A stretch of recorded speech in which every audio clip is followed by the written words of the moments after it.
Well, I have to give you a lot of love. I'm so glad to see everybody here in the sanctuary. Oh my God.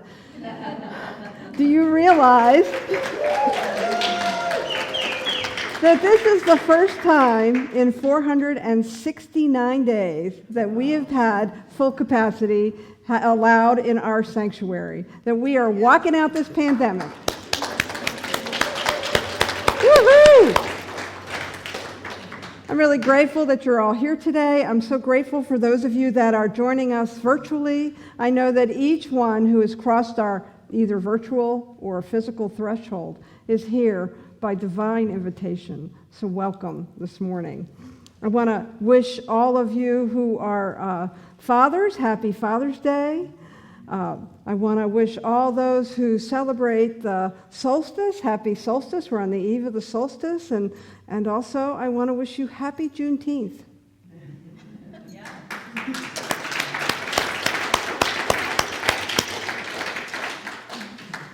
All month, we have been talking about this thing called the soul's call. We've been looking at the deep listening that we are invited to do for the soul's call that is beckoning us forward. And here we are in this time in our country when things are changing again, when we're pivoting, where we're continuing to move forward.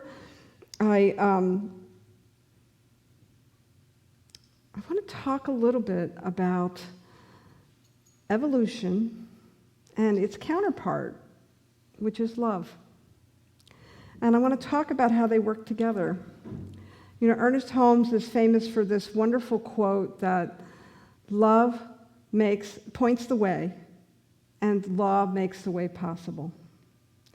And the way I understand that quote when I read more into it, when I think about it, that love is that impulse that rises up in consciousness, that we plant in the idea of the mind and the heart of the divine, and it is the divine through evolution that carries it out, and we call it the law. And so as we look at this idea of the soul's call and evolution and how we need love and evolution to work together, there's a lot to think about this morning. There's a lot to consider. I want to share with you just a definition of evolution. It's a process that results in changes in the genetic material of a population over time. That evolution reflects the adaptations of organisms to their changing environment. Well, I don't know about you, but my environment has changed a lot in the last 469 days. It has changed a whole lot. And when I think about this idea of evolution and the environment, you know, I think that we have evolved to a point where we have a great impact on our environment. And then when our environment shifts, we then learn to adapt, right? So that it's not so much this thing that's happening outside of us, but that evolution is becoming conscious. It's becoming a conscious practice that we can actually step into mindfully and intentionally. That we have a choice and an opportunity to do that. And so as we look at the last year and a half of all the changes that we had to step into and all the pivoting that we needed to do, all the shifts that we needed to do, the environment changed drastically. We all had to go into our homes. We couldn't be with each other. And so our unmet needs required that we shift and we adapt. And for some of us, that was easier than for others. For some of us, it was really difficult. When I think about just as an example of how we've had to adapt to our environment, many of us who might not have ever considered using technology now have a pretty familiar relationship with it. Even those who swore they would never use certain devices are using devices. I venture to say that most of us have at least heard of Zoom or video conferencing, and that a lot of us, while I know there's some holdouts, that a lot of us have actually become pretty good on a Zoom call. We've used Zoom so that we could be with friends and family when we couldn't see them during holidays and birthdays. We've used Zoom for work. We've used Zoom to educate our children. We've used Zoom to connect through our spiritual community. And so in this way, what I want to say is that I think we've actually witnessed evolution at work. There you go. However, I'm sure there's a number of you that would be in disagreement with me if I were to say that we have evolved because we're using more technology. But truly, we have adapted, and that's what evolution is about. It's about the needs and the values that begin to become in question, and we have to press in and we have to look at ways to meet those needs. And so we find ourselves adapting and realigning ourselves. And that's how evolution goes forward. And I think right now we're in a huge shift. And evolution is moving faster, and it's becoming a little more visible to us, and we can really begin to see the shifts and the changes, not only in how we relate to one another, but in the environment. And so what do we do with this thing called evolution? How do we relate to it? Well, I believe we relate to it through love. And I want to talk a little bit about love. I want to talk a little bit about what love means to me and in the context of our conversation this morning. And so I'm going to share with you how Holmes defines love in the back of the Science of Mind textbook. There is a lot of real richness right in the back of the textbook in the glossary, and under the L section, he describes love as this. Love is the self-givingness of the Spirit through the desire of life to express itself in terms of creation. He goes on to say, Emerson tells us that love is a synonym for God. We are also told in the New Testament that they that loveth not knoweth not God, for God is love. Love is free from condemnation, even as it is free from fear. Love is a cosmic force whose sweep is irresistible. And so Holmes is describing something that might be a little more, has a lot more depth than you might think. I mean, we love each other, we love our family, we love our partners and our friends, we love pizza, right? But Holmes is really talking about love from a different vantage point. He's really talking about its creative nature. He's talking about the ability of love to really transform things. And so when we talk about evolution, we need to talk about love at the same time. We need to talk about how they work together and how love points the way and the law makes the way possible. Love points the way and the law makes the way possible. And so I believe that love is what drives evolution now. That at some point, evolution was driven by the love of creation for itself as it poured itself into the universe. But now we are co-creators with the universe, so it is the universe's love, and then it is the love that is generated by us that causes evolution to move forward. And all month, as we've been looking at our Soul's Call, I've been kind of weaving this story for you as I've been telling you about a very evolutionary time in my own coming up. And this was back in the year 2000 when I was, before I had ever walked into a Science of Mind community, before I heard my calling to ministry, as I shared with you 2 weeks ago, I had a job that was very important, and my life was very busy, and I had a lot of things going on, and there was a lot of dysfunction in my life because I was doing too many things, and I wasn't able to really be conscious with what was going on. And I found myself in a place where I had turned down the volume of the pain that I was feeling so that I was numb. And it took the 9/11 terrorist act to wake me up. And when I woke up, I knew that there were some changes that I needed to make. And I needed to really step into a larger expression of who I was. And last week I shared with you how I had been taking a science of mind class, and in that class we did this spiritual exercise, and in it I had this vision for this business that really served me and allowed me to serve others as I stepped in the ministry and as I did my teaching, and as I actually, it supported me even into the beginning of my ministry. And so that was another way that I was waking up and allowing love to have its way with me. But there's a little in-between space between when I quit my job and when I started that business.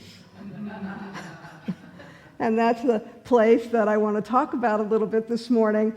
My friend Kaylee Dugan likes to say and she's quoting someone else who I can't remember, but that there's hell is in the hallways when we're dealing with change. And so I was in my own hell of the hallway when I knew that I had to quit my job and I had to step away from that craziness and that dysfunction that I was in. And part of what was going on for me was that I needed to look within. I needed to turn the dials back up on the pain and the discomfort that I was feeling to see what was underneath that. And what I found was something that I think all of us at one time or another in our life have to deal with. And the name I'm going to give it is self-loathing. I think it's pretty much, I'd love to tell you this morning that I am the only person who suffers from this. I really wish that was true, because it's so painful when we don't deal with it. But that self-loathing was beneath the surface, and I had to really come to a place to be willing to press in and to see what was even underneath that. Holmes has this really great quote, that evolution is the awakening of the soul to a recognition of its unity with the whole. And so I want to tell you that underneath that self-loathing that was just indoctrinated into me through my culture and through not believing I was enough or that there wasn't enough love, that underneath that I discovered some wholeness. I discovered some beauty and some power that I could have access to, and I learned it from communities like this. I learned it from the companions that I had on my spiritual path. I learned it from the likes of a man I'd never met, Ernest Holmes. I learned it from my teacher, Jeffrey Proctor. I learned it from my students that I took classes with. I began to see what was underneath that. I began to dismantle the lie. I began to hear my soul's call. And what I'd like to tell you is that the soul's call is the same for each and every one of us. It's the call to our wholeness. It's the call to our love. It's the call to that place within us that we don't always access, because we have this thing called life and humanity, and we're walking in the world and things are happening. But I think that this evolutionary process that we're in, that we're now impacting as much as it has impacts, we are impacting evolution as much as it is impacting life, because we are conscious, we are aware, and we're learning how to direct that consciousness in ways that are positive and powerful. I don't know about you, but I was a victim of my mind for many years, the victim of my thinking, the victim of my behavior. And I learned here in Centers for Spiritual Living that I am no longer a victim, that in fact I am empowered. I am empowered by that wholeness that lies beneath the false perceptions that sometimes get embedded in us as human beings.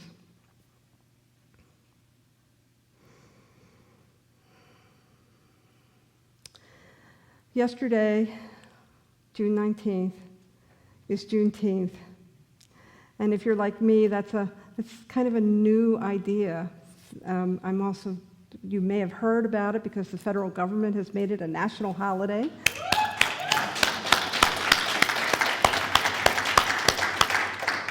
And so I want to tell you a little bit about it. Juneteenth, June 19th, 1865 was the day that slaves in Texas were told that they were emancipated, that Texas agreed to comply with the act that the rest of the nation was enacting.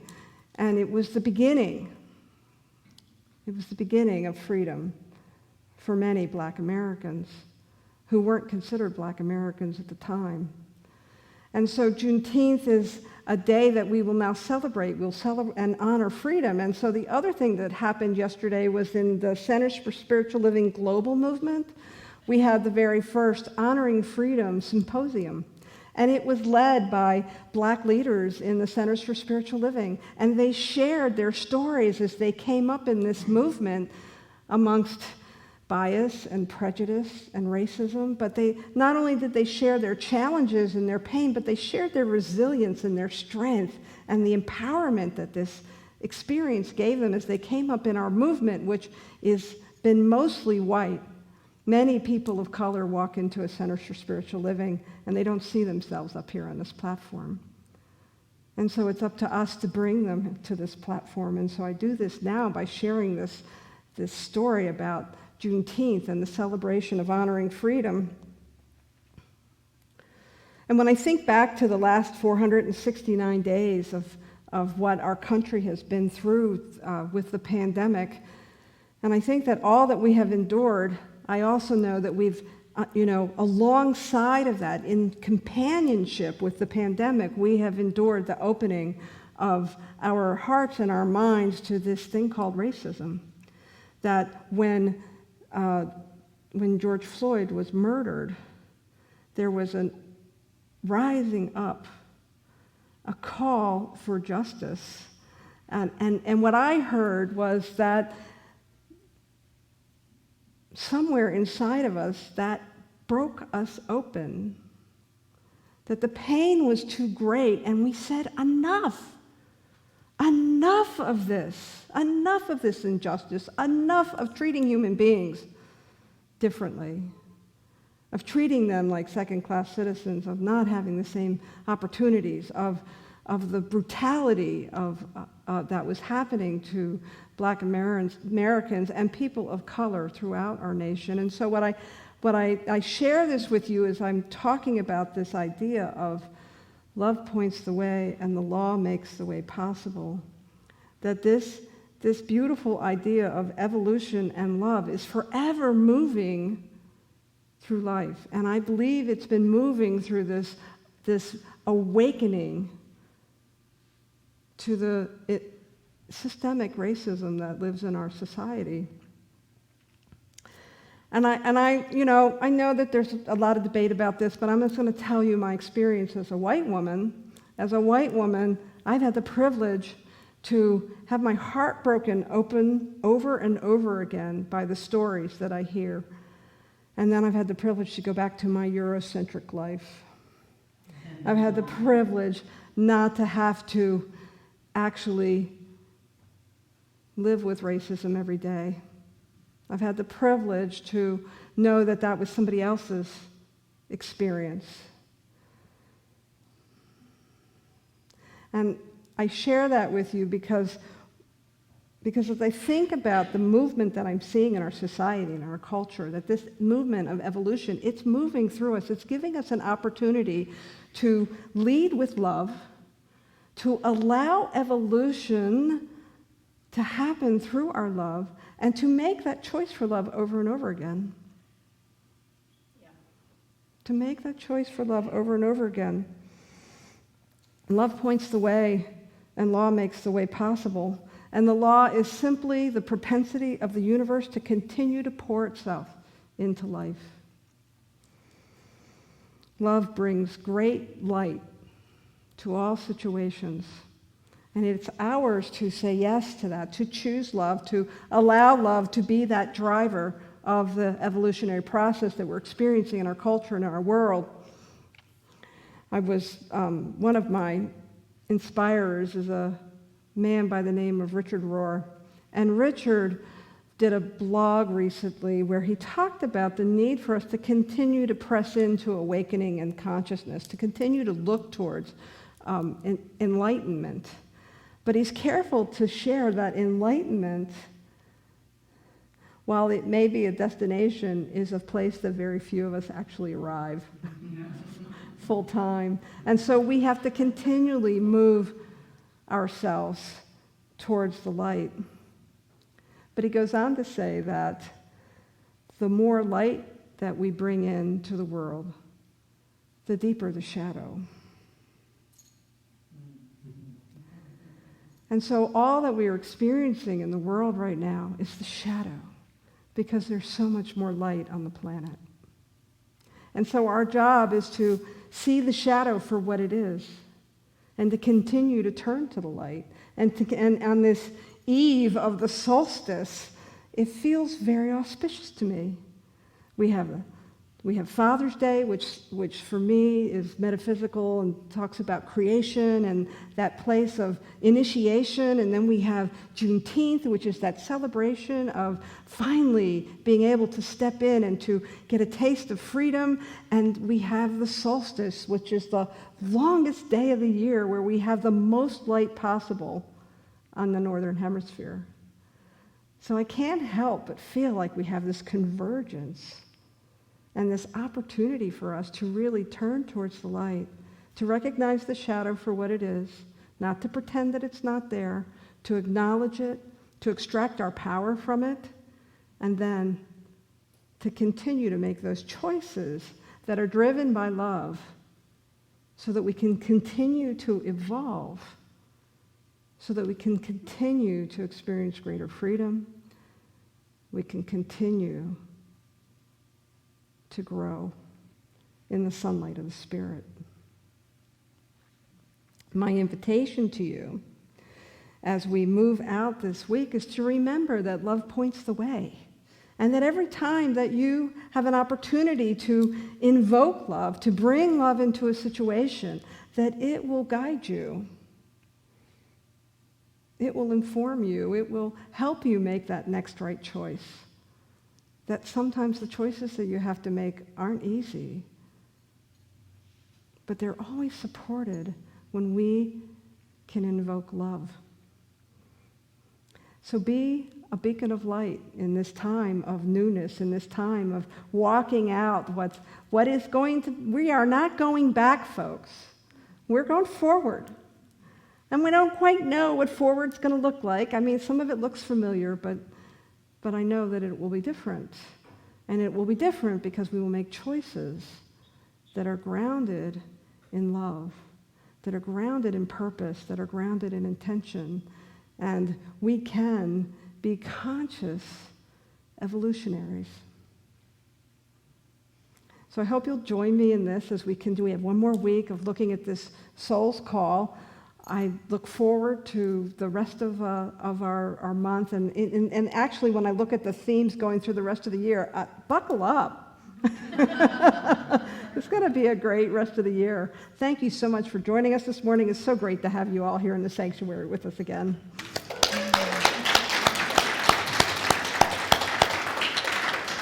So let's pray, shall we?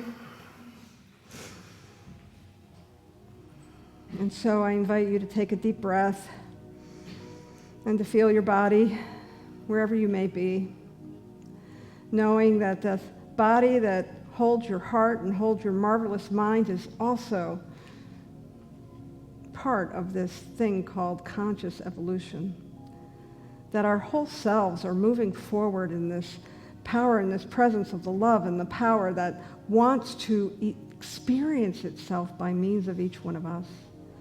So I know as we embrace this beautiful vision of a world that works for all, that we embrace it with love.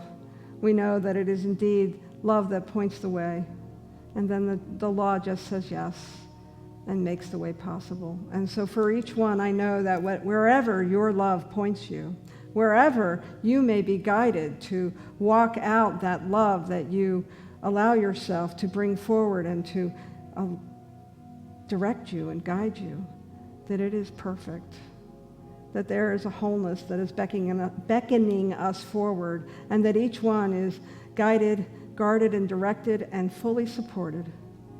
For I know that love and this thing called evolution is indeed the work of Spirit, and Spirit always supports its work. So I know for each one that there is indeed a beautiful direction, that each one in their own way is part of this evolving world that we live in, and that each one individually and collectively, continues to choose to elevate, to allow. And it is with a grateful heart that I know this highest truth of true freedom for all. That each one, whether they are experiencing contraction or difficulties or challenge or things are opening up, all of that is in the mix so that we can experience our wholeness. And so I give great thanks for each individual yes that comes together to be the collective yes of our greater yet to be. And together we anchor this prayer in that same power and purpose by saying together, and so it is.